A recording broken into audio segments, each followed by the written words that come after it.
ఇయర్స్లో ఏ ఎఫర్ట్ పెట్టాం, ఆ ఎఫర్ట్ పెట్టిన దానికి ఇప్పుడు ఎక్కడికి వచ్చాం అనేది నేను ఐ వాంట్ ఎక్స్ప్లెయిన్ మీకు. అది కాదు మామూలు ఇది ఉంది, ఇంకా అవుట్డేటెడ్ అయిపోయాను.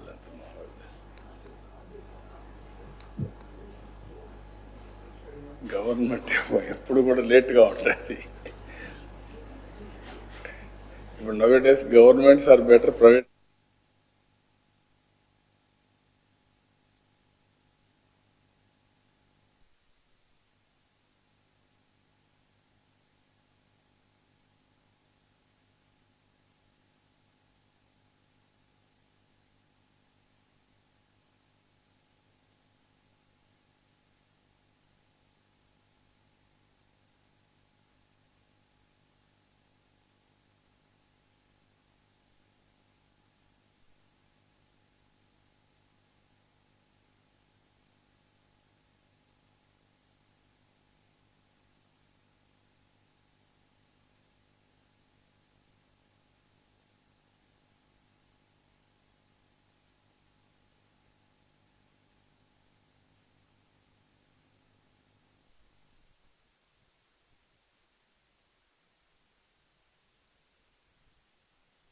కరెక్ట్గా పెట్టుకో.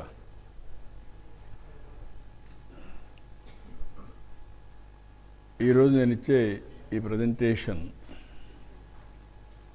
మీ ద్వారా రాష్ట్ర ప్రజలకు తెలియజేసే ఆర్థిక పరిస్థితి.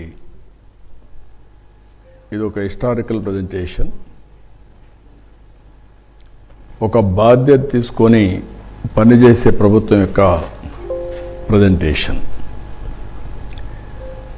ఏదో కావాలని బ్లేమ్ చేయడం కాకుండా, రాష్ట్ర ఆర్థిక పరిస్థితే కాకుండా రాష్ట్ర సమగ్ర సమాచారాన్ని ఎప్పటికప్పుడు ప్రజలకు తెలియజేయడం అనేది చాలా ముఖ్యం. ప్రజలు దీంట్లో భాగస్వాములు కావాల్సిన అవసరం ఉంది. ప్రతి ఒక్క కుటుంబం, ప్రతి ఒక్క వ్యక్తి కూడా ఆలోచించాల్సిన అవసరం ఉంది. ఎప్పుడైతే సమర్థవంతంగా ప్రభుత్వాలు పనిచేసి గవర్నెన్స్ బాగుంటే దాని ఫలితాలు ప్రజా జీవితంలో ప్రజలపైన పెద్ద ప్రభావితం చేస్తాయి. అదేగా నెగిటివ్ గవర్నెన్స్ ఉంటే నెగిటివ్గా ప్రభావితం చేస్తుంది. ఆ విషయాలు నేను మీకు ఎక్స్ప్లెయిన్ చేయదలుచుకున్నాను. 2024 ఒక మ్యాసివ్ విక్టరీ, ఎవరు ఊహించినటువంటి విజయం. దాని వెనకాల మీరు ఒక్కసారి చూస్తే జరిగిన విధ్వంసం, భయంకరమైనటువంటి పరిస్థితులు, ఎవ్వరు కూడా ఫ్రీగా మాట్లాడలేని పరిస్థితి, ఇంట్లో నుంచి బయట కూడా వచ్చే పరిస్థితులని చాలామంది అయితే సఫర్ అయ్యారు. భయం, ఒక ఫియర్ సైకోతో బతికారు. ఒక సైలెంట్ రెవల్యూషన్,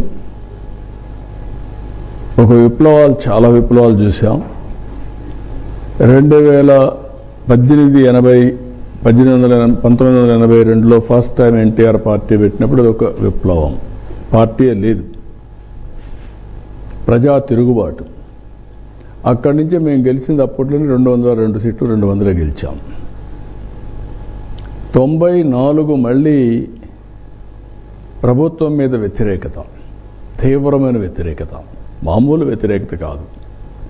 ఆ రోజు మేము గెలిచింది 26 సీట్లు కాంగ్రెస్ పార్టీకి వచ్చాయి. అపోజిషన్ రాగానే 26 సీట్లే వచ్చాయి.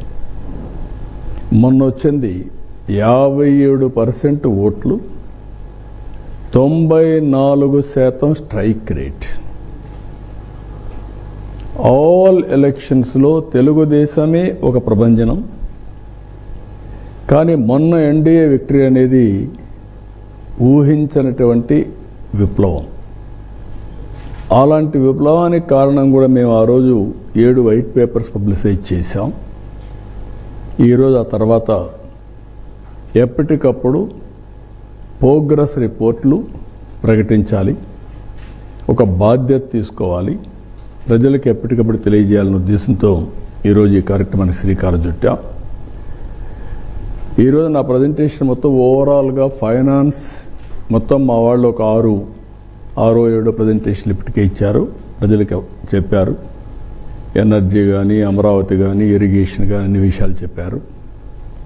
ఇది కాంప్రహెన్సివ్గా అన్నీ కలిపి ఫైనాన్షియల్గా ఏ విధంగా స్ట్రీమ్లైన్ చేశాం, వే ఫార్వర్డ్ ఏంటి, ఈ రాష్ట్ర భవిష్యత్ ఏంటి అనే విషయాలు ఎక్కువగా నేను డీల్ చేస్తున్నాను.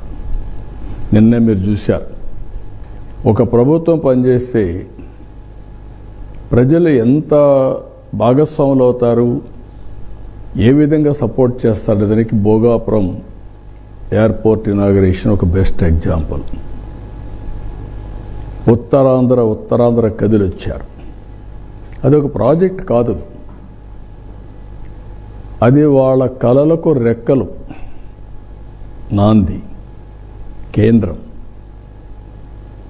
ఎవరి ఫ్యూచర్నైనా సరే అనుసంధానం చేసుకోవడానికి అన్ని పనులు చేసి అది ఒక ఇంటర్నేషనల్ గేట్వేగా తయారు చేశాం. ఇరిగేషన్, ఎంప్లాయ్మెంట్, ఏఐ, స్టీల్ ఒకటి కాదు, అన్నీ కూడా కల్మినేషన్. అది ఆ యాంగిల్లో ప్రతి ఒక్కటి మీరు చూడాల్సిన అవసరం ఉంది. ప్రజలు కూడా ఆ యాంగిల్ని ఆలోచించాల్సిన అవసరం ఉంది. నెక్స్ట్, ఇక్కడ బ్రాడ్గా నేను చెప్పింది మీకు ఆంధ్రప్రదేశ్ జర్నీ సిన్స్ 2014. ఇక్కడికి వచ్చిన బైఫర్కేషన్ డెఫినెట్గా పెయిన్ఫుల్. బైఫర్కేషన్ చూస్తే కంబైన్డ్ ఏపీ పాపులేషన్లో అర్బన్ పాపులేషన్ 33.4%. బైఫర్కేషన్ అవగానే 31.5 ఆంధ్ర తగ్గిపోయింది. తెలంగాణ అర్బన్ పాపులేషన్ 41.5% పెరిగింది. అంటే అర్బనైజేషన్ ఎక్కువ ఉంది, రూరల్ తక్కువ ఉంది. ఇక్కడికి వచ్చిన